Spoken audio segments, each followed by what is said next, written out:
Hi everyone, Mr. Tobin here again, and in this video we're going to look at another Paul Durcan poem.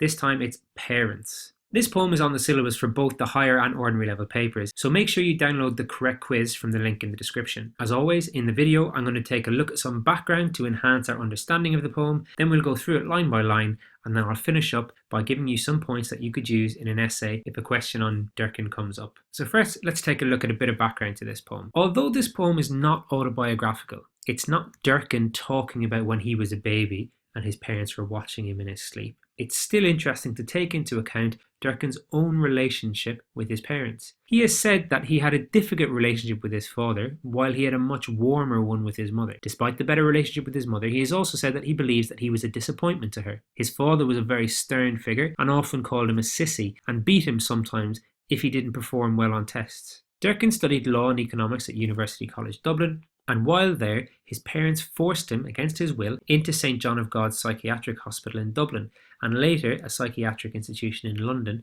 for treatment. This treatment included electroconvulsive therapy, or ECT, and heavy dosages of medication. Durcan maintains that there was never anything wrong with him, he simply didn't conform to his privileged, middle-class upbringing, and this points to a very interesting dynamic between him and his parents. Parents want to protect their children and do the best for them, and Durcan's parents, for whatever reason, thought they were doing that for their son. Durcan, however, disagreed. The tension here between the desires and wishes of the parents and the inner life of the child appears in this poem. For a more detailed introduction to Durcan and his poetry, please take a look at the Intro to Durcan video. The link to that is in the description below. Let's take a read through of the entire poem before we break it down. A child's face is a drowned face. Her parents stare down at her asleep, estranged from her by a sea. She is under the sea, and they are above the sea. If she looked up, she would see them, as if locked out of their own home, their mouths open, their foreheads furrowed, pursed up orifice of fearful fish. Their big ears are fins behind glass. And in her sleep she is calling out to them, Father, Father, Mother, Mother, but they cannot hear her. She is inside the sea, and they are outside the sea, and through the night stranded they stare at the drowned face of their child. So if we just focus on lines 1 to 5 to begin with. A child's face is a drowned face, her parents stare down at her asleep, estranged from her by a sea, she is under the sea, and they are above the sea. The opening line here is deliberately shocking and provocative. The thought of a drowned child is disturbing and uncomfortable for the reader, but what the poet is really doing is establishing the metaphor that continues throughout the poem as sleep being like being underwater. The child, asleep, is as if they are underwater, the parents, awake, are above water. There's an immediate sense of separation between the two. The parents staring down at her asleep suggests perhaps relatively new parents with a relatively young child. There's a constant worry among parents of young children of cot death, where infants sometimes die in their sleep, and it's a common thing among new parents to check their children are still breathing while they sleep. The third line opens with the word estranged, and this is an interesting choice by the poet. To be estranged from someone means to be separated with no contact. We would often use it to refer to family members who are no longer in contact with one another. We could say that someone is estranged from their parents. It implies a choice, however, whereas here, this child, asleep, is not choosing to be separate from her parents, it's simply the natural process of falling asleep. The word estranged then hints at Durcan's wider purpose in this poem, to explore the relationships between all parents and their children, regardless of age.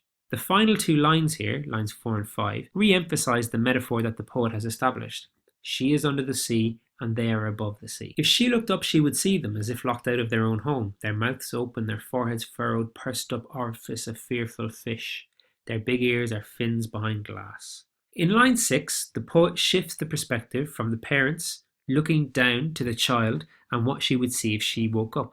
The simile used is that they would look as if locked out of their own home. This is a really nice way to capture a number of emotions, such as worry, concern, and perhaps a sense of fear, all emotions that parents would experience when it comes to their children. The underwater metaphor is also continued by describing the parents like fearful fish, their mouths open, foreheads furrowed. These are the deep lines we get on our forehead when we frown. An orifice is an opening, and pursed means tightened, so here the poet is referring to that rounded O shape of a fish's mouth, and the parent's ears are like a fish's fins. Here the poet is simply furthering the metaphor, already established, but also depicting the parents as helpless and frightened, like simple fish in a bowl perhaps, gaping and staring, but ineffective and unable to do anything. And in her sleep she is calling out to them, "Father, Father, Mother, Mother," but they cannot hear her. These next lines are very evocative. They create a palpable sense of emotion, and it's one of sadness. The child in her sleep is calling out to her parents, and we have the repetition of father and mother, but they cannot hear her. This is interesting because we can't take this literally. If the child was in her cot and calling out their names, of course they would be able to hear her. We've already seen that they're standing over her cot looking at her. So this must be something else. It must be something metaphorical. The child in this underwater world of sleep, separated from her parents and the rest of the world, is calling out for them, but they cannot hear her because they cannot be part of that world. Here Durcan is talking about the inner world, the private world of the individual. No matter how much parents want to be involved in a child's life, no matter how much ownership, let's say, they feel over their baby, every person has an inner life, their own thoughts and feelings, and those can't be controlled by anybody else, even the best intentioned parents. She is inside the sea and they are outside the sea, and through the night, stranded, they stare at the drowned face of their child. These final lines evoke a sense of sadness that brings the poem to a close. There is the repetition of that separation and the word sea. She is inside the sea and they are outside the sea. The parents, staring through the night, is almost desperate. They are stranded, reinforcing the idea that they are helpless and can only watch the child. The final line brings us neatly to the end, while echoing the beginning of the poem. The repetition of drowned here is interesting. It stresses the fact that it is the child's face that is drowned, not the child herself. Perhaps the face in particular, where we read the emotions of others, is important here. If the child is very young and not yet able to speak, then the only communication between parent and child will be through facial expressions. Perhaps the poet is drawing our attention to the parent's need to feel like they are communicating, like they are connecting with their child. Okay, so let's take a look at some poetic techniques that you could discuss.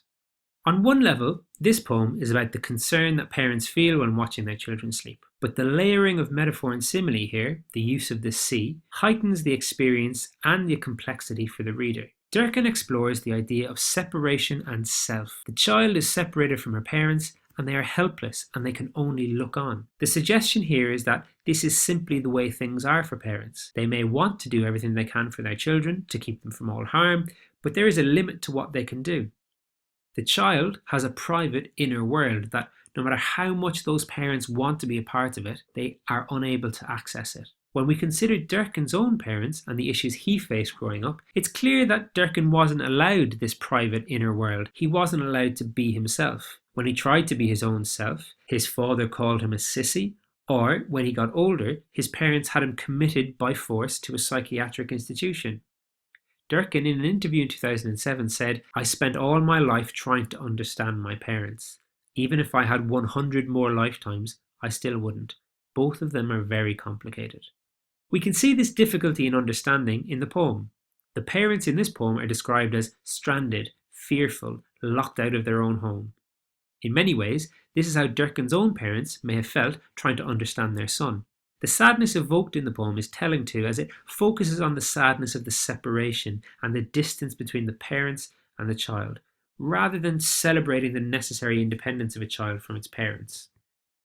I hope that you found this video useful in your study of Durcan and his poetry. If you haven't subscribed already, then please do, and take a look at some of the other videos on the channel on Durcan and other aspects of the course. Finally, please leave a comment if you've got any feedback or suggestions or requests.